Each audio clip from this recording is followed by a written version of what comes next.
நம்ம இன்றைக்கி புதினா ஃப்ளேவரில் மட்டன் பிரியாணி எப்படி பண்ணுறதுன்னு தான் பார்க்க போகிறோம். நான் already mutton biryani video upload பண்ணியிருக்கேன். அதான நார்மலான மட்டன் பிரியாணி. நான் இன்றைக்கி 10 வெங்காயம் நீல வாக்கில் கட் பண்ணி எடுத்து வச்சுருக்கேன். 20 பச்சை மிளகாய் எடுத்துருக்கேன். 3 தக்காளி கட் பண்ணி எடுத்து வச்சுருக்கேன். தக்காளி அதிகமாக சேர்க்க வேண்டாம், அதனால் இஞ்சி பூண்டு பேஸ்ட் எடுத்து வச்சுருக்கேன். 2 ஸ்பூன் தயிர் எடுத்து வச்சுருக்கேன். கல்லுப்பு தேவையான அளவு போட்டுக்கலாம். ஒரு 7லேருந்து 8 பல் முந்திரி எடுத்து வச்சுருக்கேன். புதினா கொத்தமல்லி ஒரு கைப்பிடி எடுத்து வச்சுருக்கேன். 1/2 ஸ்பூன் பெருஞ்சீரகம், 1/2 ஸ்பூன் சீரகம், ரெண்டுத்தையும் கலந்து ஒன்றா எடுத்து வச்சுருக்கேன். பட்டை, லவங்கம், பிரியாணி இலை, 3 ஏலக்காய், அப்புறம் கல்பாசி இதெல்லாமே எடுத்து வச்சுருக்கேன்.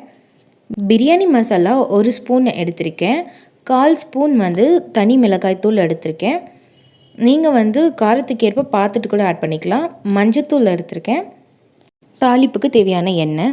அடுத்தது நெய் ஆப்ஷனல், பிடிக்காதவங்க எடுக்க வேணாம். சீரக சம்பா அரிசி எடுத்து கழுவி வச்சுருக்கேன், ஊரெல்லாம் வைக்கலை. 1/4 கிலோ கறி எடுத்திருக்கேன். கறியை நல்லா வாஷ் பண்ணி எடுத்து வச்சுருக்கேன். இப்போ நம்ம ஒரு குக்கரில் நம்ம எடுத்து வச்சுருக்க கறி எல்லாத்தையும் ஆட் பண்ணிக்கலாம். நாங்கள் மட்டன் பிரியாணி செய்யணும் மேக்ஸிமம் நல்லி தான் வாங்குவோம். நல்லியில் செய்யக்குள்ள தான் ரொம்ப டேஸ்ட்டாக இருக்கும். இப்போ இந்த மட்டன் கூட ஒரு 4 ஸ்பூன் இஞ்சி பூண்டு பேஸ்ட் ஆட் பண்ணிக்கலாம். இப்போ இது கூட நம்ம கல்லுப்பு ஆட் பண்ணிக்கலாம். இப்போ கறிக்கு வேகிறதுக்கு தேவையான அளவு மட்டும் உப்பு ஆட் பண்ணிக்கோங்க. உப்பு மட்டும் மறக்காமல் ஆட் பண்ணிவிட்டு வேக வைங்க. இதிலே நம்ம 1/4 ஸ்பூன் மஞ்சத்தூள் ஆட் பண்ணிக்கலாம். இப்போ கறி முழுகிற அளவுக்கு தேவையான அளவு தண்ணி மட்டும் ஊற்றிக்கலாம். உப்பு மட்டும் மறந்துடாமல் ஆட் பண்ணிவிட்டு நம்ம கறி வேக வைக்கணும். அப்போ தான் கறியில் உப்பு ஏறும்.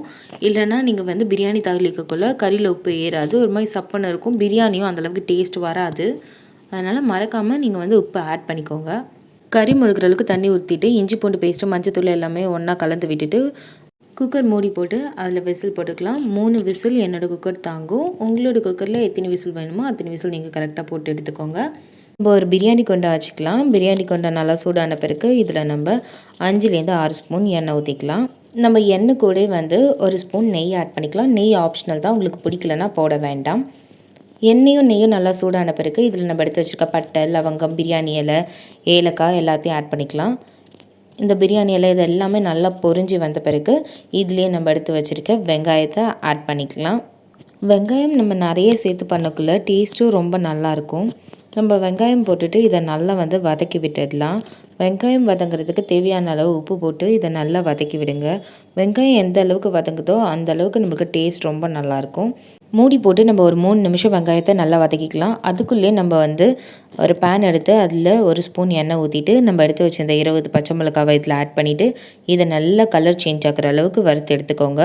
பச்சை மிளகாவை நல்லா ஆறின பிறகு ஒரு மிக்ஸி ஜாரில் புதினா, கொத்தமல்லி இது ஒரு கைப்பிடி எடுத்துருந்தோம் இல்லையா, இது எல்லாத்தையும் இதில் ஆட் பண்ணிவிட்டு இதுலேயே 8 முந்திரி பல் அதையும் ஆட் பண்ணிவிட்டு இதில் ஆறின பிறகு இந்த பச்சை மிளகாவையும் ஆட் பண்ணிவிட்டு இதை பேஸ்ட் மாதிரி நம்ம தண்ணி ஊற்றி அரைச்சி எடுத்துகிட்டு வச்சுக்கலாம். இப்போ நம்ம அந்த பிரியாணி கொண்டா திறந்து பார்த்தா நம்மளுக்கு வெங்காயம் நல்ல சுருள வெந்திருக்கும். இந்த அளவுக்கு நம்மளுக்கு வெங்காயம் வதங்கணும். அப்போ தான் நம்ம பிரியாணி டேஸ்ட்டாக இருக்கும். இந்த ஸ்டேஜில் நம்ம இஞ்சி பூண்டு பேஸ்ட்டை ஆட் பண்ணிக்கலாம். இஞ்சி பூண்டு பேஸ்ட்டை ஆட் பண்ணிவிட்டு இதையும் நல்லா வதக்கி விட்டுக்கோங்க. இது நல்லா வதங்கட்டும். இப்போ இதையும் ஒரு மூடி போட்டு 2 நிமிஷம் மூடி வச்சுருங்க. இஞ்சி பூண்டு ஸ்மெல்லாம் போகணும். 2 நிமிஷம் கழித்து இதில் நம்ம எடுத்து வச்சுருக்க சீரகம், பெருஞ்சீரகம் ஆட் பண்ணிவிட்டு இதையும் நல்லா கலந்து விட்டுக்கோங்க. சீரகம், பெருஞ்சீரகம் 2 நிமிஷம் போல் நல்லா ஓப்பன் பாட்டில் வதங்கட்டும். இந்த மாதிரி வெங்காயம் வதங்கின பிறகு சீரகம், பெருஞ்சீரகம் சேர்த்து பண்ணி பாருங்கள், ரொம்பவே நல்லாயிருக்கும். இப்போ 2 நிமிஷம் கழித்து நம்ம தக்காளியும் ஆட் பண்ணிவிட்டு தக்காளியை நல்லா நம்ம வதக்கி விட்டுக்கலாம். தக்காளி ஒரு 2 நிமிஷம் போல் வதக்குங்க. ஒரு மூடி போட்டு வதக்கி விடுங்க. 2 நிமிஷம் ஆன பிறகு நம்ம அரைச்சி எடுத்து வச்சுருக்கோம் இல்லையா, அந்த பச்சை மிளகா, புதினா இதெல்லாம் அரைச்சி வச்சுருக்கோம் இல்லையா, இந்த பேஸ்ட்டை இந்த தக்காளியெல்லாம் நல்லா வதங்கின பிறகு இதில் இதை கொட்டி இதையும் நல்லா வதக்கி விட்டுடலாம். இது ஓப்பன் பாட்லேயே ஒரு 2 நிமிஷம் வதங்கட்டும். இது 2 நிமிஷம் ஓப்பன் பாட்லேயே வதங்கின பிறகு இதிலே நம்ம மசாலாஸ்லாம் ஆட் பண்ணிக்கலாம். நம்ம மஞ்சத்தூள் ஒரு 1/4 ஸ்பூன் ஆட் பண்ணிக்கலாம். இது கூடவே நம்ம எடுத்து வச்சிருந்தோம் இல்லையா பிரியாணி மசாலாவையும் ஆட் பண்ணிக்கலாம். அதுலேயே தான் தனி மிளகாத்தூள் ஆட் பண்ணியிருந்தேன், அதனால் அதையும் அப்படியே ஆட் பண்ணிக்கோங்க. ரெண்டுத்தையும் ஆட் பண்ணிட்டு நல்லா கலந்து விட்டுக்கோங்க. நீங்கள் உங்கள் காரத்துக்கு ஏற்ப தனி மிளகாய் தூள் ஆட் பண்ணுங்கள். இதிலே வந்து நம்ம தயிரையும் ஆட் பண்ணிவிட்டு இதையும் நல்லா வந்து கலந்து விட்டுக்கலாம். எனக்கு வந்து இந்த பிரியாணி மைல்டான காரத்தோடு சூப்பராகவே இருந்துச்சு. அதனால் நீங்கள் இந்த அளவு ஃபாலோ பண்ணாலே உங்களுக்கு கரெக்டாக இருக்கும். நம்ம மூடி போட்டு ஒரு 3 நிமிஷம் நல்லா வேக விட்டுக்கலாம். அப்போ தான் இந்த பச்சை வாசனைலாம் போகும். பச்சை வாசனை போன பிறகு நம்ம வந்து வேக வச்சுருந்தோம் இல்லையா, அந்த கறி எல்லாத்தையும் இதில் ஆட் பண்ணிக்கலாம்.